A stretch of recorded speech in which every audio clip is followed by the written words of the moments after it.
अगर ऐसा कोई फॉर्मूला होता कि तो मेरी फैमिली के बच्चे मैं पहले भेजता। तो फॉर्मूला नहीं होता है, बस बच्चे जो है मेहनत करते हैं ईमानदारी से, लेकिन उसका आउटपुट जरूर मिलता है। तो कॉर्पोरेट का एक कल्चर होता है कि भाई दूसरे को डिस्टर्ब करो, आप खुद का अच्छा मत करो, दूसरे को डिस्टर्ब करो। लेकिन कोई भी कोचिंग जो किसी एग्जिस्टिंग कोचिंग से टूट कर बनी है सडनली, ओके। उसने बहुत ग्रो नहीं किया है। ये जो हब वाला कल्चर है ना, ये आगे फिनिश होने वाला है। ओके, तो फिर आपको लोग रोल मॉडल समझते हैं। अगर आप किसी के रोल मॉडल वाले गुण नहीं रखते हो ना, तो आप टीचर होने के बिल्कुल भी वो नहीं हो। हेलो, सो क्या हाल आप लोगों के। Welcome to this channel and let's have a new perspective. So आज आज बात करने वाला है कोचिंग्स के बारे में एंड शायद ही कोई ऐसा बंदा होगा जिसने कोचिंग का नाम या कोचिंग नहीं किया होगा। आईआईटी के लिए हो, चाहे नीट के लिए हो, चाहे कोई और गवर्नमेंट एग्जाम के लिए हो। बट ना, जब से कोचिंग जो चीज चालू हुई है और जब से इसमें corporate leaders, corporate members add on हुए हैं, तो बहुत कुछ चेंज हुआ है कोचिंग्स के अंदर। कुछ लोग बोलते हैं फीस बहुत ज्यादा है कोचिंग्स की, कुछ लोग मतलब टीचर्स छोड़ छोड़ के चले जाते हैं। मतलब एक है ना, ऐसा चलता रहता है कि खरीदना बेचना चलता रहता है टीचर्स को। समझ ही नहीं आता कि चल क्या रहा है टीचर से, कि क्या है। मतलब कोई किसी को खरीद रहा है, कोई किसी को खरीद रहा है। एंड जैसे कोटा हब है कोचिंग का, तो इसके बारे में बात करिए सौरव सर से। Saurav sir is head of Modulus coaching, जो कि नीट एंड जेई के लिए प्रिपरेशन कराती है। अब काफी लोग ये सोचते हैं ना कि भाई हेड है तो अपनी अपनी कोचिंग की तारीफ करेगा या फिर कोचिंगों की तारीफ ही करेगा, वरना बच्चे नहीं आएंगे उनके पास। बट सर ने लिटरली मेरे क्वेश्चंस का ना एकदम एकदम प्रॉपर न्यूट्रल होकर आंसर दिया है। Not as a head of a coaching, not as a community of a coaching, एकदम हेड, एकदम न्यूट्रल आंसर दिए हैं। कई बार सर नेगेटिव भी हुए हैं, कई बार सर पॉजिटिव भी हुए हैं। सर ने बहुत ही एकदम ना डायरेक्ट आंसर दिए हैं, ऐसा नहीं है सर ने घुमाया है किसी भी क्वेश्चन में। सो या बहुत सारे ऐसे सर के आंसर हैं जो मुझे लिटरली बहुत ही इंटरेस्टिंग लगे और मुझे रियलाइज हुआ कि ओके, ऐसा भी होता है कोचिंग्स में। सो क्या पॉलिटिक्स चलती है एंड कोचिंग को कैसे मेंटेन करता है, कोचिंग कैसे खड़ी कर सकते हैं, ये भी बातें हुई हैं कि how you maintain a coaching, या फिर कितनी मेहनत लगती है कोचिंग खड़ी करने में फाइनेंशियली। तो या थोड़ी सी वो बिजनेस वाला भी बातें करी है इस वाले पॉडकास्ट में। सो मेजरली पार्ट यही रहेगा कोचिंग के ऊपर। So I hope you love this podcast. बहुत मजा आने वाला है यार, लिटरली मेरे को इतना मजा आया ना इस कन्वर्सेशन में। सो अगर आपको स्लो लग रही है तो 1.5x पे देखना, एंड अगर आपको पूरी कन्वर्सेशन सुननी है तो please go to Spotify. My channel name is journey of my college, नीचे लिंक मिल जाएगा डिस्क्रिप्शन में। So yeah that's all, let's get into the conversation everyone. तो आपको कभी डर नहीं लगता कि इतने सारे स्टूडेंट्स, इतने सारे उनके पेरेंट्स आपसे एक्सपेक्टेशन करते हैं कि उनका बेटा जेई में होगा, आपको भी ऐसे नहीं लगता कि यार अगर मैं नहीं करा पाया तो क्या होगा? देखिए, ऐसा होता है कि जब बच्चा आता है तो उम्मीद होती है, बच्चे की भी होती है, पेरेंट्स की भी होती है। लेकिन जो कंपटीशन होता है ना, वो कंपटीशन सिर्फ इसी चीज़ का नहीं होता है कि बस आपको क्वालिफाई करना है। आप जब पढ़ते हैं, 1 साल पढ़ें, 2 साल पढ़ें, 3 साल पढ़ें, तो वहाँ से कुछ सीखते भी हैं। तो मेरा हमेशा एक स्टेटमेंट होता है पेरेंट्स को, भाई आप ये मत सोचिए कि भाई हमारा बच्चा जो है आईआईटी या नीट क्वालिफाई कर जाएगा। लेकिन मैं आपको ये श्योर कर सकता हूँ कि जब यहाँ से जाएगा 2 साल बाद, 3 साल बाद या 1 साल बाद, तो कुछ ना कुछ अच्छा सीख के जाएगा जो उसकी लाइफ में ज़रूर काम आएगा। तो ये आपको कभी भी, हर पेरेंट्स को ये उम्मीद नहीं जगानी चाहिए भाई आपका बच्चा तो हो ही जाएगा। ऐसा नहीं होता है, क्योंकि उससे तो बच्चा डिप्रेशन में चला जाएगा। अगर ऐसा कोई फॉर्मूला होता कि तो मेरी फैमिली के बच्चे मैं पहले भेजता। तो फॉर्मूला नहीं होता है, बस बच्चे जो है मेहनत करते हैं ईमानदारी से, लेकिन उसका आउटपुट जरूर मिलता है, चाहे वो इन दी फॉर्म ऑफ आपका जो है क्वालिफाइंग मिले, या इन दी फॉर्म ऑफ आप जो है बाद में किसी जॉब की तैयारी कर रहे हैं उसमें उसका मिलता है, फ़ायदा जरूर मिलता है। सो सर लाइक जितने लाइक कोटा और भी काफ़ी सीकर जो भी एजुकेशन हब है राजस्थान के अंदर, सर इनमें काफ़ी ज़्यादा सुसाइड्स होते हैं। और इसी इसी रीज़न की वजह से शायद मे बी काफ़ी पेरेंट्स थोड़े डर जाते हैं कि मैं भेजूँ कि नहीं भेजूँ उधर अपने बच्चों को। तो इसका पीछे क्या क्या रीज़न है, लाइक वहाँ ऐसा क्या होता है? देखिए, टचवुड आज तक कोई मेरा जो बच्चा है, जो मेरी क्लास में बैठा हुआ बच्चा, उसने सुसाइड नहीं किया है। क्योंकि इनफैक्ट क्लास में टीचर्स को भी बोलना चाहिए कि देखिए, मैं अभी उससे पहले भी यही कहा कि आप बहुत ज़्यादा ओवर एक्सपेक्टेशन आप करोगे किसी भी बच्चे से, तो वो कहीं ना कहीं उस चीज़ की तरफ लीड करता है। और अगर पढ़ाने वाले टीचर हैं, वो इस चीज़ की तरफ थोड़ा टैकल करें कि यार बच्चा जो पढ़ रहा है, मतलब वो कहीं डिप्रेशन में तो नहीं है, तो इस चीज़ को अवॉइड किया जा सकता है। मतलब आजकल हो क्या गया है कि भाई डिसीजन पेरेंट्स ले रहे हैं। हम्म, कहीं जहाँ पेरेंट्स को लेना चाहिए वहाँ तो बच्चा ले रहा है, और जहाँ बच्चों को लेना चाहिए वहाँ पेरेंट्स ले रहा है। जैसे कोचिंग कराना, ये पेरेंट्स का डिसीजन है। हम्म, किस कोचिंग में करना, ये बच्चे का डिसीजन है। ओके, वो बच्चे के हिसाब से बच्चा डेमो लेगा, ये हम्म, लेगा। लेकिन उससे क्या हो रहा है भाई, मेरा मान लो बच्चा है, हम्म, मान लो मैं इंजीनियर हूँ, तो मैं अपने बच्चे से, मेरा एक माइंडसेट होता है कि यार इसको भी इंजीनियर बनाएंगे, लेकिन ऐसा जरूरी नहीं हो इंजीनियर बने। हो सकता है उसके आर्ट्स में रुचि हो तो आर्ट्स में चला जाए। तो हम्म, आजकल जो इंडियन सोसाइटी है उसमें ये हो गया है कि भाई जो साइंस ले रहा है उसमें भी मैथ ले रहा है वो फर्स्ट, बायो ले रहा है वो सेकंड, फिर कॉमर्स, फिर आर्ट्स, फिर ह्यूमैनिटीज, इस तरीके से मतलब एक लेवल डिसाइड हो गए। हाँ, तो समाज उनको उसी नज़र से देख रहा है। तो उस नज़रिए के चक्कर में भी लोग ज़बरदस्ती अपने बच्चों से बहुत ज़्यादा एक्सपेक्टेशन रखें, जिस वजह से बच्चे सुसाइड कर रहे हैं। तो इसमें एक फ़िल्टर होना चाहिए, मतलब पेरेंट्स को भी समझना चाहिए कि भाई सारे ही जो सक्सेसफुल पर्सन्स हैं वो या डॉक्टर इंजीनियर्स ही नहीं होते हैं। तो हर फील्ड का जो पीक है वो अच्छा है, किसी भी फील्ड में आप टॉप। भाई मैथ का पीक आईआईटी है, बायो का पीक मान लो एमबीबीएस, आप गवर्नमेंट मेडिकल कॉलेज में जा रहे हो, एम्स में जा रहे हो, आप मान लो सीए बन रहे हो कॉमर्स में, तो हर का पीक अच्छा है। तो आपको हर कहीं वहाँ पे जाना चाहिए। सर आजकल एक चीज़ और बहुत ज़्यादा हो रही है, आई डोंट नो कि मुझे बोलना चाहिए कि नहीं बोलना चाहिए, बट टीचर्स चेंज कर रहे हैं अभी, लाइक कोचिंग्स बहुत जल्दी चेंज कर लेते हैं, लाइक एक कोचिंग में है वो किसी और में चले गए, फिर वहाँ से वो किसी और में चले गए, तो ये बहुत ज़्यादा हो रहा है। तो उसके पीछे का रीज़न क्या है, और इससे काफ़ी ज़्यादा हाँ, स्टूडेंट्स भी इम्पैक्ट ये हो रहे हैं। ये आपका बिल्कुल जायज़ क्वेश्चन है, और मैं भी खुद इसको फील किया हूँ कि मतलब बेसिकली क्या हो गया है कि इस इंडस्ट्री में कुछ कॉरपोरेट इंटर कर रहे हैं। कि- तो कॉरपोरेट का एक कल्चर होता है कि भाई दूसरे को डिस्टर्ब करो, आप खुद का अच्छा मत करो, दूसरे को डिस्टर्ब करो। तो उन्होंने पिछले 2-3 साल में जो भी नए ग्रुप्स आए हैं, उन्होंने पैसा इतना लगाया है कि लोगों को डबल डबल ट्रिपल दे के, लालच दे के, मतलब कि भाई पहले सामने वाले को खराब करो, फिर अपन अच्छा करेंगे। लेकिन उससे कोई फायदा नहीं हुआ है। हाँ, टीचर्स को इथिकल होना चाहिए कि इनफैक्ट आप जो है एटलीस्ट मिड सेशन में ना जाए। तो हमारे यहाँ से भी 1-2 फैकल्टी गई है, तो मेरा हमेशा उनसे ये रहा है कि भाई आप आराम से सेशन एंड करो, मार्च में आप प्रॉपरली जाइए, बच्चों का नुकसान ना हो। भाई महत्वाकांक्षा सबकी होती है, पैसा सबको कमाना है ये भी है, और एक टीचर के लिए होता भी है कि इंक्रीमेंट अच्छा मिल रहा है तो जाना चाहिए। इनफैक्ट मैं तो बिल्कुल वेलकम करता हूँ। मान लो कोई मेरा टीचर है, मेरे सामने जाके कोचिंग खोलता है, भाई खोल लो, लेकिन प्रॉपर टाइम पे खोलिए, मतलब प्रॉपर टाइम पे खोलिए कि, तो इसलिए, लेकिन ये गलत है, मतलब नहीं होना चाहिए। टीचर्स को एटलीस्ट इतना एथिकल होना चाहिए। इनफैक्ट आप, मैं तो कह रहा हूँ गवर्नमेंट को भी ऐसा कोई रूल बना देना चाहिए कि भाई मिड सेशन में आप जो है ये नहीं करोगे, मतलब स्विचिंग नहीं करोगे, तो नेगेटिव है। बच्चा क्योंकि इमोशनली जुड़ा रहता है तो फिर वो पूरा उसका साल बर्बाद हो जाता है। बहुत बच्चे हैं ऐसे जो इमोशनली बर्बाद हुए। इनफैक्ट मैं बच्चों से भी कहूँगा आप सिस्टम पे ट्रस्ट करिए टीचर से ज़्यादा।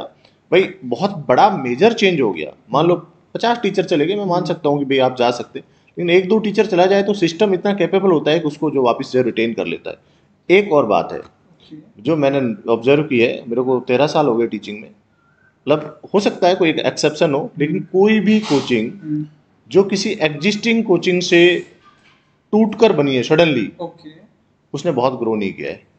ग्रो कोचिंग वही करती है जो अपने वैल्यूज पे चलती है, अपने एथिक्स पे चलती है। जैसे हम लोग अलवर में 2018 में आए तो हमने जीरो से काम किया। हमने किसी एक फैकल्टी को किसी कोचिंग से हमने अलवर में अपने यहाँ नहीं लिया, तो उसका हमें फ़ायदा मिला है। लोगों का ट्रस्ट है मॉडल्स पे कि हाँ भाई पढ़ाना है तो मॉडल्स भेज दीजिएगा। तो वो धीरे धीरे ट्रस्ट बनता है, टाइम लगता है उसमें, 5 साल हमें लगे, हमारा 6ठा साल है। तो ट्रस्ट बिल्डअप करना बहुत ज़रूरी है। और जो आपने क्वेश्चन किया, मैं खुद उसके अगेंस्ट हूँ कि ऐसा नहीं होना चाहिए। तो सर आपने तो बहुत सारे स्टूडेंट्स देखे अपनी लाइफ में, अगर कोई बंदा सक्सेसफुल हो रहा है, लाइक अगर वो जेईई की प्रिपरेशन कर रहा है और वो क्लियर कर लिया उसने जेईई, तो वो तो बहुत ज़्यादा खुश हो जाता है। बट जो नहीं कर पाते हैं, तो आपको क्या लगता है कि उनको, उनके पेरेंट्स को कैसे टैकल करना चाहिए? क्योंकि कई बार होता है ना कि वो बंदा डिप्रेशन में चला जाता है कि मैं क्या करूँ, मैंने इतनी कोशिश करी थी बट फिर भी मेरा नहीं हुआ। देखिए, आप ये मान लो कि ऐसे मुश्किल से 3 से 4% बच्चे होते हैं, मतलब जो एफर्ट मारते हैं 100% और फिर उनका नहीं होता है। बेसिकली क्या होता है, जो मैं फिर उनको यही कहता हूँ पेरेंट्स को, भाई ऐसे बच्चों से पेरेंट्स भी दुखी नहीं होते। बच्चा जरूर थोड़ा डिमोरलाइज होता है कि यार मैंने मेहनत तो की थी, नहीं मिला, लेकिन अगर टीचर उसको ढंग से उस चीज़ को कहे कि भाई जो तूने सीखा वो आगे भी कहीं काम आएगा, तो उस वो मुश्किल से एक क्षण होता है। मतलब आप 1 दिन मान लो, 2 दिन मान लो, 3 दिन मान लो, उसके बाद वो फिर नॉर्मल लाइफ में आ जाएगा। तो जिनके पास चांसेस हैं वो वापस चांसेस ले लेते हैं। लेकिन फिर भी अपन बच्चे को यही कहें कि भाई एट द एंड यही नहीं है, ये तो शुरुआत है। भाई लाइफ तो चैलेंजिंग है। लाइफ का मतलब ये है कि आप जो सोचते हो उसके एक्सपेक्टेशन के अनुसार नहीं होता है। तो बच्चों को अपने शुरू से ये चीज़ माइंड सेट में रखते हैं, भाई नहीं होगा तो ये एंड नहीं होगा आपका। कोई नई चीज़ खुल के आएगी। भाई आप मान लो आईटी की तरफ नहीं गए, मान लो आप नॉर्मल बीएससी एमएससी कर लिए, वहाँ से भी आप बहुत अच्छा जा सकते हैं। कुछ बच्चे ऐसे होते हैं जो पढ़ते नहीं है, तो उनको तो वैसे ही दुख नहीं होता है उनका रिजल्ट नहीं आया है। भाई दुख उसको होगा जब मेहनत करता है। और ये मान लीजिएगा कि ऑलमाइटी ने ऐसा सेट किया हुआ है कि अगर कोई ईमानदारी से मेहनत करता है ना, उसको रिजल्ट 100% मिलता है। ये मेरा बिलीव है, 100% मिलता है। ऐसा कहीं भी, हाँ लेट हो सकता है, वही हो सकता है इस एग्जाम में नहीं मिला, आगे मिलेगा, लेकिन जो मेहनत नहीं कर रहा उसका कोई सोल्यूशन नहीं होता है। तो अगला क्वेश्चन लाइक जैसे शुरुआत में तो हर कोई बच्चा आता है कि मेरे को करना है आईटी, मेरे को क्लियर करना है, बट उस प्रोसेस में, उस एक साल के प्रोसेस में जिसका नहीं होता वो क्या लैग कर जाता है, लाइक वो किन किन चीज़ों में लैग कर जाता है जो एक सक्सेसफुल बंदा जो क्लियर कर लेता है वो नहीं करता, क्या डिफरेंस रहता है? देखिए डिफरेंस क्या होता है कि जैसे पहली नीड तो ये होती है कि बच्चे को जो है उसको एक ईमानदार होना चाहिए अपने प्रति, अपनी पढ़ाई के प्रति। तो जो बच्चे लैग करते हैं वो एक तो कहीं ना कहीं दिखावा करते हैं पढ़ने का, भाई नहीं पढ़ रहा हो तो साफ दिख रहा है। लेकिन कुछ लोग ऐसे एक्टिंग करते हैं, और आजकल तो ये ऑनलाइन मोबाइल में बहुत ज़्यादा टाइम, मतलब मैं ये नहीं कह रहा कि भाई ऑनलाइन पढ़ाई नहीं हो सकती, लेकिन जो 11th-12th के बच्चे हैं वो मैच्योर नहीं होते। ओके। उनको कहीं ना कहीं, और इस उम्र में जब हार्मोनल चेंजेस होते हैं हाँ। तो वो डाइवर्जन ज़्यादा होता है।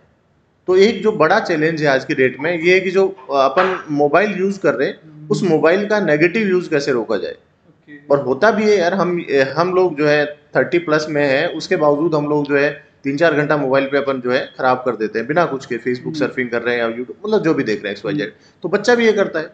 तो ज़्यादातर तो बच्चे ऐसे हैं जो ईमानदारी से नहीं पढ़ते, प्रॉपरली होमवर्क नहीं करते हैं, या जो है वो अपना जो एक सिटिंग है ना, सिटिंग नहीं बना पाते। मतलब उनका सिटिंग इतना खराब होता है कि वो हर 15 मिनट में उठ जाते हैं। तो ये उसके कुछ कारण रहते हैं। अगर कोई बच्चा सब कुछ आराम से होमवर्क कर रहा है, प्रॉपरली मेहनत कर रहा है, तो रिजल्ट्स आते हैं।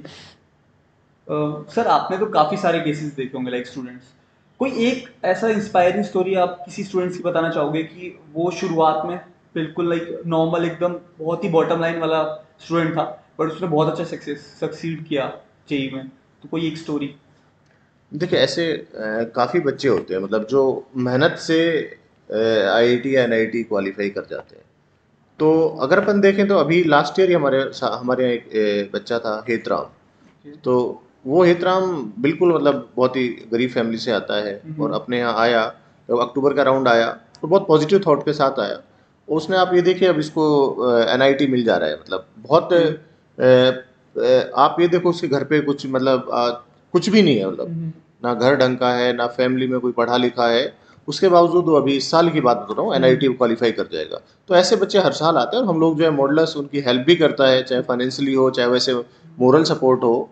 मेरा इस तरीके का एक नेचर रहता है कि नहीं यार, कोई बच्चा अगर नीडी है तो उसको अपन हेल्प करें। तो ये हर साल की स्टोरी है। और आप ये मान के चलिए कि हम तो नवोदय के बैकग्राउंड वाले लोग हैं, तो हमें तो और ज़्यादा पता होता है कि भाई, क्योंकि हम खुद गांव से उठ के आए हैं। तो ऐसे बच्चे हर साल आते हैं, और हर साल इस तरीके की जो स्टोरी है होती है। सर हाँ, क्योंकि है ना अभी जैसे आपने बताया तो आजकल ना बहुत ज़्यादा ऐसे रूमर्स फैल रहे हैं कि कोचिंग वाले तो सिर्फ पैसे लेते हैं लाइक, तो आपका क्या पर्सपेक्टिव रहता है इस चीज़ में कि आप क्या सोचते हो कि लोग क्यों बोल रहे हैं ऐसा? देखो मैं तो, मेरा हमेशा एक व्यू रहा है, मैं सोशल मीडिया पे भी कभी कभी लिख देता हूँ कि भाई आप जो है ना सरकारी सिस्टम को जब तक अच्छा नहीं करोगे ना, आप कोचिंगों को नहीं कोच सकते हो। ओके। अब जो सरकारी सिस्टम है, जो स्कूल्स हैं, भाई क्वालिटी टीचर वहाँ पर है, लेकिन वो अकाउंटेबल नहीं है, जवाबदेही नहीं होती, इसलिए पढ़ाते नहीं है। भाई हम तो वही पढ़ा रहे हैं ना जो बच्चा 11th-12th के जो सिलेबस में है, बस उसको बहुत अच्छे से पढ़ा रहे हैं। लेकिन हम लोग मेहनत करते हैं, हम बच्चे को पढ़ाने के लिए जाते हैं तो हम खुद बहुत मेहनत करते हैं।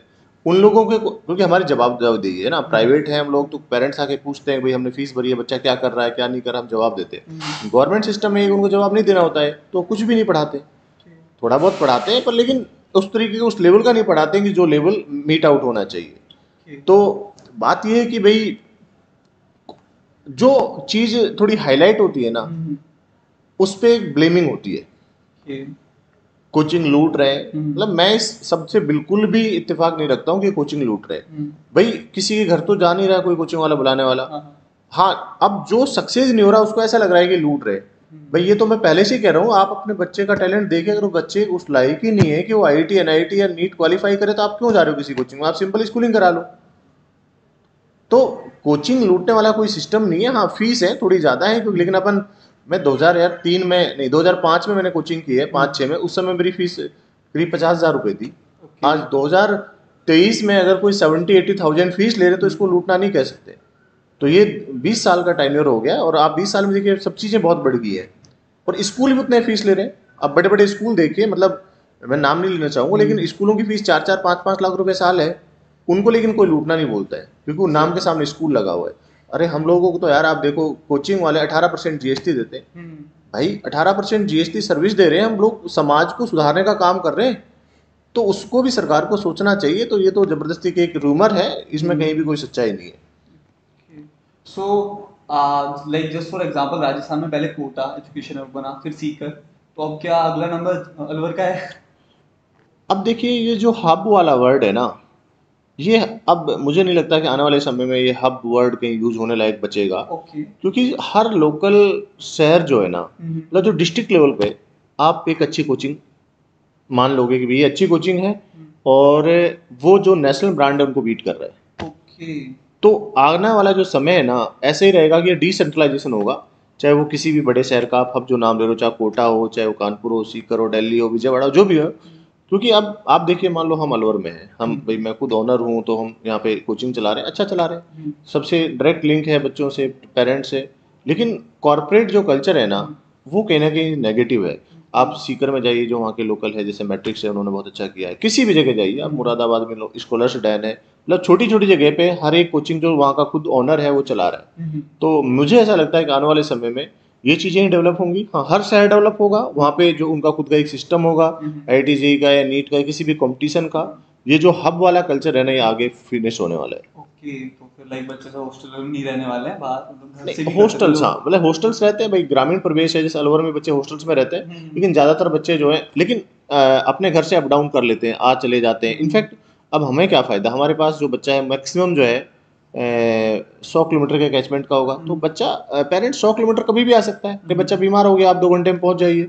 लेकिन आप घर से अगर 600, 700, 800 किलोमीटर दूर रह रहे हो, तो वहाँ पे आप निगरानी नहीं कर सकते, और उसका नेगेटिव इम्पैक्ट ये है कि बच्चे खराब भी बहुत ज़्यादा होते हैं। देखिए होता क्या है, कोई भी बिजनेस उसको नहीं दिखाता जो वहां से अनसक्सेसफुल पर्सन है। आप किसी भी शहर का ले लो, बड़े बड़े, जैसे मान लो कोटा है, कोटा का ले लो आप भाई, कितने बच्चे जो हैं वहां बर्बाद हुए हैं, कितने, मैं कितनों को जानता हूँ। ओके। लेकिन उनका थोड़ी हम ऐड देंगे, ऐड तो हम उनका देंगे जो सक्सेस हुए हैं। हाँ। और ये चीज अब बहुत मतलब पेनिट्रेट कर चुकी है, गाँव में भी लोग जानते हैं कि यार फलाने का लड़का वहां रह के आया, उसने कुछ नहीं किया और वो खराब हो गया। हाँ हाँ। तो ऐसे करके वो फिर अपनी नज़रों में बच्चों को रखना चाह रहे हैं, और छोटे छोटे शहरों में जो ये कोचिंग से जो अच्छा कर रहे हैं। हाँ हाँ। देखिए कोचिंग अच्छा करना बहुत ज़रूरी है, फैकल्टी अच्छी नहीं होगी, सिस्टम अच्छा नहीं होगा, तो बच्चा अपना भविष्य बर्बाद नहीं करेगा। तो लेकिन अच्छा कर रहे हैं छोटे छोटे शहरों में कोचिंग्स जो है। ओके, तो इट्स बेटर कि अगर लोकल कोई एरिया में कोचिंग हो और आप लाइक अप डाउन कर रहे हो, हाँ हॉस्टल से भी बिल्कुल कोई बात बिल्कुल, आप घर से कर रहे हैं। जैसे मैंने कहा ना, अलवर में हम लोग हैं, हमारे पास आप ये मान लीजिए सिटी का ऑलमोस्ट खूब बच्चा है नहीं। जो हम पे ट्रस्ट करता है, हम लोग रैंक भी दे रहे हैं। पर एक दिन नहीं, टाइम लगता है, उसमें मेहनत करनी पड़ती है, तो ये होगा आगे। ओके। सो लाइक एक कोचिंग को डेवलप करने में क्या क्या चीज़ इंपॉर्टेंट होती है? लाइक एक वर्ड तो आपने मुझे बताया, एथिक्स, दैट्स व्हाट इम्पोर्टेंट की, और क्या क्या चीज़ें ज़रूरी देखो, होती है? मैं भी आपको बताऊं कि भाई मैं कोई बहुत बड़ा कोई बिजनेस घराने का पर्सन नहीं हूँ। ओके। हमें भी नहीं पता था क्या क्या लगता है कोचिंग में, लेकिन अब जो फील हो रहा है ना, फाइनेंस एक बहुत बड़ा है। ओके। क्योंकि आप पे लोग ट्रस्ट नहीं करते बिना फाइनेंस के। आपको दिखाना पड़ेगा, आपको अच्छी बिल्डिंग बनानी पड़ेगी, अच्छे फैकल्टीज रखने पड़ेंगे, तो अच्छी फैकल्टी रखोगे तो अच्छा इन्वेस्टमेंट करना पड़ेगा, आपको क्लासेस में एसी लगाने पड़ेंगे, आप बेसिकली। लेकिन ये खर्चे किसी को दिखते नहीं है, वो सिर्फ नंबर ऑफ स्टूडेंट देखते हैं, अच्छा इतने बच्चे इतने पैसे हैं, लेकिन खर्चा इतना ज़्यादा होता है। तो वो किसी अच्छे कोचिंग्स के लिए ये ज़रूरी है कि वो प्लानिंग से खोलें, और पहली प्रायोरिटी होती है फैकल्टीज, फैकल्टी का लेवल अच्छा होना चाहिए। दूसरा होता है डिसिप्लिन, तीसरा होता है वहाँ का कोचिंग का सिस्टम, और चौथा होता है इंफ्रास्ट्रक्चर। लेकिन ये हो क्या रखा है कि जो आजकल के पेरेंट्स हैं वो बहुत जल्दी पे इंफ्रा देखते हैं। मतलब कई पेरेंट्स ऐसे आते हैं मेरे पास, ये पूछने लग जाते हैं, सर जिम की सुविधा भी है क्या? अरे भाई मतलब आजकल ऐसा हो गया ना, क्योंकि बच्चे मोबाइल में लगे रहते हैं, उनको लगता है यार जिम थोड़ी बहुत देर करेगा तो थोड़ा एक्टिव रहेगा। तो ये है, तो चीज़ें बदल रही हैं सर। ओके।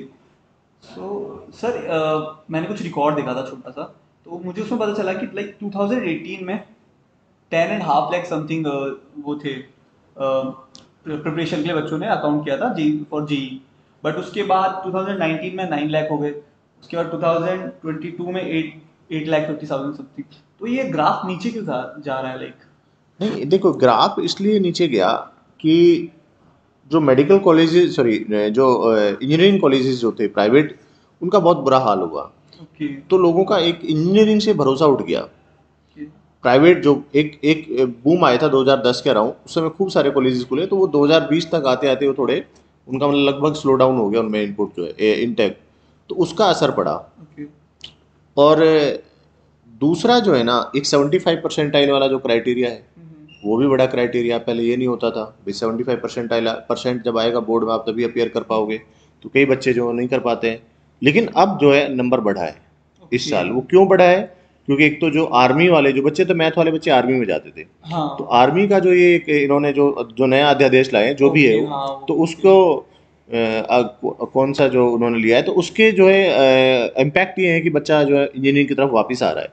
तो ये तो एक साइकिल है, कभी इंजीनियरिंग के बच्चे बढ़ जाते हैं, कभी नीट के बच्चे बढ़ जाते हैं, कभी वो कम होते हैं, तो ये एक साइकिल है, चलता रहता है। पर फिर भी कंपटीशन बहुत है आईआईटी के लिए जाने के लिए। सही। मेरे को एक छोटा सा पूछना था कि आपने इतने सारे बच्चों को पढ़ाया, कोई ऐसा केस आया आपके पास कि आपको लगा हो कि यार नहीं यार तू इंजीनियरिंग मत कर ले, तू इसमें अच्छा, तू ऐसा कर ले? नहीं, बेसिकली देखिए, आते हैं केस एक बार, और खासकर इंजीनियरिंग और मेडिकल तो हम लोग कराते ही हैं। और फिर भी संस्था जो चलाता है ना, वो ये कोशिश करता है कैसे कि बच्चा हमारे पास रुके। भाई एक फीस तो देगा ही ना। लेकिन मेरा इस मामले में थोड़ा सा है कि मैं बोल देता हूँ पे यार, क्योंकि यार आपका बच्चा इस लायक नहीं, आप सिंपल इसको आर्ट दिला दो या स्कूलिंग करा दो। क्योंकि कहीं ना कहीं बच्चा हमारे यहाँ परेशान रहेगा, भाई हम तो इस लेवल का पढ़ा रहे हैं, बच्चे का उतना लेवल ही नहीं है। तो ऐसे हर साल एक दो बच्चे हैं जो हम लोग उनको मना करते हैं, बोले यार आप सिंपल ये कर लीजिएगा, या खैर नीट की जगह आप आईआईटी कर लीजिएगा। कई सारी चीज़ें हैं। वही जैसे मान लो मैं खुद का एग्जांपल दूं कि नीट में मुझे पता है कि अपने को कम से कम 30-35 साल तक पढ़ना पड़ता है। और आपकी अगर फाइनेंशियल कंडीशंस, आपका घर जो है अलाउड नहीं करता है, तो मैं कई बार बच्चों को सजेस्ट करता हूँ यार तू ये छोड़, तू ये पढ़ा ले, मतलब ये क्या नाम है, मैथ कर ले। जैसे मैं नवोदय से पढ़ा हूँ, मैंने पहले भी कहा, तो मैं ज़बरदस्ती मैथ लिया था। प्रिंसिपल मैम ने खूब कहा कि बायो लेनी, फिर मैंने कहा मैम से, मैम मेरी कंडीशन ऐसी थी कि मैं 5 साल में जॉब करने के लायक बन जाऊँ, इसलिए मुझे मैथ में जाना जरूरी था। ऑल्दो मेरे जो 8-10 फ्रेंड हैं जो वो अच्छे डॉक्टर हैं, लेकिन एक टाइम लगता है डॉक्टर बनने में, तो कई सारी चीज़ें होती हैं, तो अपन तो एकदम प्रैक्टिकल लोग हैं और प्रैक्टिकली डिसीजन लेते हैं। सर मैंने बहुत सारी वीडियोस देखी हैं, मैंने बहुत सारी जिसमें ऐसे बताते हैं कि यूट्यूब पे कि 16 घंटे पढ़ना चाहिए, 18 घंटे पढ़ना चाहिए, 20-20 घंटे ऐसे पढ़ो तब जाके तुम क्लियर कर पाते हो। तो सच्ची में बात सही है लाइक? क्योंकि मैंने तो एक बार ट्राई, क्योंकि मैंने खुद भी ड्रॉपर हूँ मैं, तो मैंने भी ट्राई करने की कोशिश की, बट मुझसे तो नहीं हुआ था ये। नहीं देखो, ये तो सब कहानी सी लगती है मेरे को। मतलब जो है ना, आईआईटी की तैयारी कर रहे हो या आप नीट की तैयारी कर रहे हो, तो मेरा एक मानना है 6-7 आवर सफिशिएंट है। मतलब क्लास के बाद, भाई क्लास आपकी 4-5 आवर क्लास होती है पर डे, उसके बाद 6 घंटे आप पढ़ रहे हो, मोर देन सफिशिएंट है। लेकिन रेगुलर, दिक्कत क्या है कि एक दिन तो आप मान लो भैया 15 घंटे पढ़ लिए, एक दिन 2 घंटे पढ़ रहे हैं, एक दिन क्रिकेट खेलने चले गए बिल्कुल नहीं पढ़ रहे हैं, तो उससे कोई आउटपुट नहीं निकलेगा। रेगुलर पढ़ना बहुत जरूरी है। और रेगुलर मैं कह रहा हूँ, किसी का अच्छा IQ है ना, तो 5 आवर 6 आवर 4 आवर जो पढ़ रहा है, रेगुलर पढ़ रहा है, तो उसमें निकाल देगा जी। तो ये जो 18 घंटा 17 घंटा, ये सिर्फ मतलब दिखावट बोलने के लिए है, प्रैक्टिकली पॉसिबल नहीं है कि आप 18 घंटा डेली पढ़ लो। पॉसिबल ही नहीं है यार। आप सोओगे भी, खाना भी खाओगे, फ्रेश भी होगे, तो ये सब चीज़ें मैं मानता हूँ 6 आवर एक बहुत अच्छा फिगर है। आफ्टर क्लास अगर आप 6 घंटे, मतलब 2 घंटे एक सब्जेक्ट आप दे रहे हो, तो मोर देन सफिशियंट है आईआईटी और नीट के लिए। तो सर ऐसा क्यों होता है लाइक? काफी सारे प्रिपरेशन करते हैं जी की, वो कर भी लेते हैं और आईआईटीज में भी होते हैं, बट वहां पे जाने के बाद भी काफी लोग होते हैं सुसाइड कर लेते हैं। अब यार ये सुसाइड का ना, मतलब पढ़ाई से लेना देना नहीं है। ओके। आईएएस सुसाइड कर लेता है, आईएएस सुसाइड कर लेता है ना। कोई, मतलब मैं कह रहा हूँ, कोई छोटा बच्चा है 8वीं 9वीं में पढ़ रहा है, गेम खेल रहा था, घर वालों ने डांट दिया, सुसाइड कर लेता है। बेसिकली मुझे ऐसा लगता है कि इसके पीछे ना घर की परवरिश, घर का माहौल, वो सब चीज़ें बहुत जिम्मेदार है। मतलब भाई मैं बच्चों को कह रहा हूँ यार, आप सुसाइड करके क्या कर लोगे, मतलब किसका क्या कर लोगे? मुश्किल से 5 दिन 10 दिन लोग याद रखते हैं, उसके अलावा कोई याद नहीं रखता। भाई सुसाइड से मैं दूसरा रास्ता बताता हूँ, क्लास में बोल देता हूँ मैं, भाई हिमालय चले जाओ आप और वहां रहो, लोगों से कांटेक्ट छोड़ दो। भाई आपको लग रहा है बहुत परेशान हो गए यार, मैं आपको नहीं देख सकता, इनको नहीं देख सकता, ये मेरे साथ खराब है, मेरी बीवी खराब है, मेरे मतलब फैमिली में बहुत सारी प्रॉब्लम होती है, ये खराब है, वो खराब है, मैंने कुछ अचीव नहीं किया, मैं फेलियर हो गया।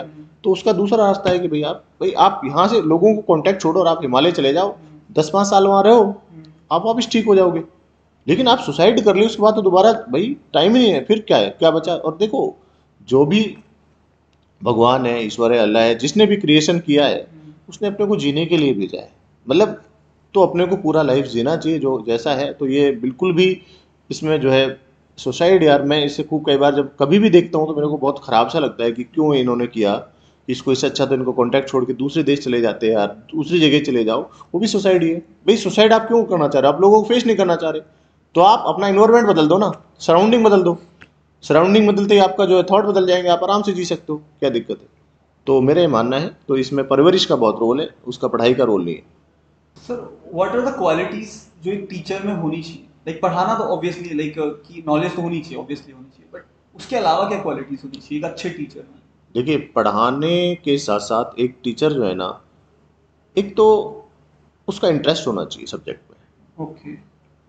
इंटरेस्ट होना चाहिए। दूसरा जो है ना, एक और जो क्वालिटी है, इसको मैं क्या वर्ड बोलूँ, कि उसको करेक्टर का बहुत अच्छा होना चाहिए। ओके। मतलब आप टीचर हो ना, तो फिर आपको मतलब बहुत सारी चीज़ें जो कड़वे घूंट है वो पीने पड़ते हैं। मतलब आपकी हर चीज़ इम्पैक्ट करती है।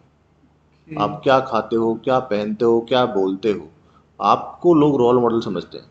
अगर आप किसी के रोल मॉडल वाले गुण नहीं रखते हो ना, तो आप टीचर होने के बिल्कुल भी वो नहीं हो। कई सारी आप स्टोरियाँ देखते हो, अखबारों में आ रही हैं, किसी ने ये कर दिया, वो कर दिया, बच्चे के साथ ये कर दिया, बच्चों के साथ ये बोल दिया। मैं यार, ये कलंक है टीचरों के नाम पे। टीचर, मैं कह रहा हूँ, हर चीज़ से ऊपर उठा होता है। मतलब टीचर को एक जो है ना भगवान का दर्जा दिया गया है। मतलब जो है उसके अंदर तो वो क्वालिटी होनी चाहिए। अगर किसी इंसान के अंदर ये चीज़ नहीं है ना कि मैं सेक्रीफाइस कर सकता हूँ, तो उसको टीचर नहीं बनना चाहिए। पैसे कमाने वाले जो टीचर है ना, उन्होंने बुरा हाल किया इस इंडस्ट्री का। चाहे वो आईटी, जो आप कह रहे थे ना, आपका एक पहले क्वेश्चन था कि सर ये जो लोग बीच बीच में चढ़ जाए, वो सब वो लोग हैं, पैसे कमाने आए हैं यहाँ। भाई उनका प्रोफेशन है भाई, पैसन नहीं आए वो। जो पैसन वाले टीचर है ना, मुझे टीचिंग, मैं करूँ, मुझे बिल्कुल टीचिंग अच्छा लगता है। मैंने आज तक किसी गवर्नमेंट जॉब में अप्लाई नहीं किया। मैं आफ्टर बीटेक इन इलेक्ट्रॉनिक्स, और उसके बाद सीधा मैं जो है कोटा आ गया पढ़ाने के लिए। नहीं यार, पढ़ाना है अपने को। तो और आज भी आप देखिए, मतलब इतने बच्चे पढ़ाए हुए हैं, मतलब बच्चा, कोई एक सिंगल बच्चा क्वेश्चन मार्क नहीं उठा सकता कि यार हमारे करेक्टर को लेकर, हमारी बातों को लेकर, हमारे जो नेचर है क्लास में या टीचिंग है। सब्जेक्ट हो सकता है 19-20 हो जाए, लेकिन आपका जो नेचर है वो बहुत कुछ रिफ्लेक्ट करता है। तो टीचर के अंदर मैं मानता हूँ ये क्वालिटी तो पहले होनी चाहिए कि भाई आप जो है बहुत लोगों के रोल मॉडल है, वो आपको निभाना पड़ेगा।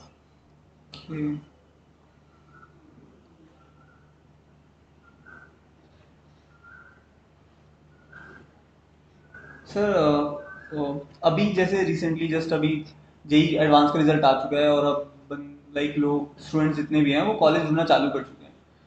तो अब आप एक चीज़ उनके लिए क्या बोलना चाहोगे कि क्या चीज़ पहले देखनी चाहिए तुम्हें कॉलेज में?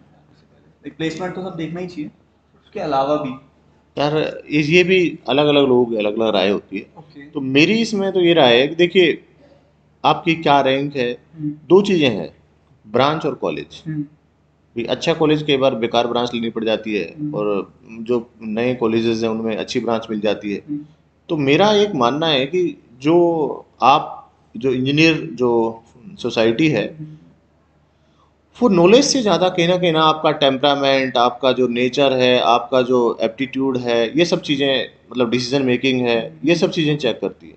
और ये सब चीज़ें बुक से नहीं आती, ये सब चीज़ें आती है इन्वायरमेंट से। आप किस कॉलेज में पढ़े हो।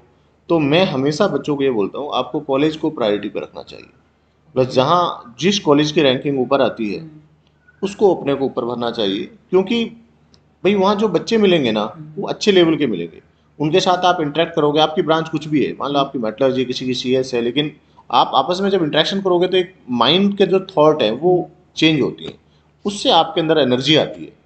और जब एनर्जी आपकी पॉजिटिव आती है, तो फिर आप बहुत अच्छा कुछ कर सकते हो, किसी भी फील्ड में जाइए। तो मैं हमेशा प्रेफर करता हूँ कि आप अच्छे कॉलेज में जाएं, अच्छे ब्रांच की जगह। Okay. So I am so happy sir, काफ़ी सारी मुझे क्वेश्चंस के आंसर मिले, और आई होप कि आप लोगों को भी काफ़ी आंसर्स मिले होंगे इस पॉडकास्ट से। So thank you so much sir for giving me your time, precious time.